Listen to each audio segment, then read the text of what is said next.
નમસ્કાર મિત્રો, હું ડૉક્ટર જયેશ પટેલ પાણું આઈવીએફ સુરત આપનું સ્વાગત કરું છું.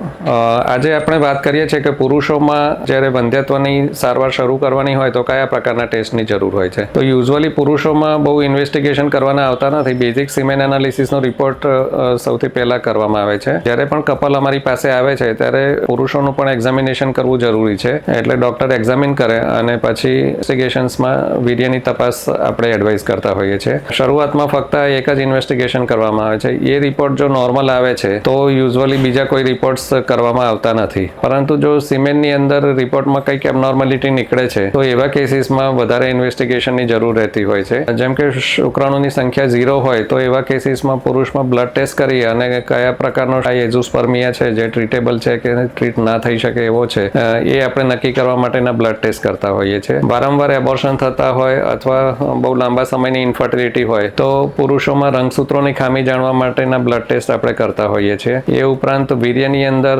શુક્રાણુની ક્વોલિટી જાણવા માટે ડીએનએ ફ્રેગમેન્ટેશન ઇન્ડેક્સ નામનો એક ટેસ્ટ આવે છે જે આપણે જરૂર લાગે તો કરતા હોઈએ છીએ. તો આ બધા ટેસ્ટ સેકન્ડરી ટેસ્ટ છે. બેઝિક ટેસ્ટ સિમેન એનાલિસિસ એટલે વીર્યની બેઝિક તપાસનો ટેસ્ટ છે, એ સૌથી વધુ જરૂરી છે. અને પુરુષોએ વિના ખચકાટા ટેસ્ટ કરાવવો જોઈએ, કારણ કે ઇવન કાઉન્ટ ઓછા હોય કે 0 હોય તો પણ ટ્રીટમેન્ટ આજના જમાનામાં શક્ય છે. એટલે શરમાવાની જરૂર નથી, ચોક્કસથી ટેસ્ટ કરાવવો જોઈએ. Thank you.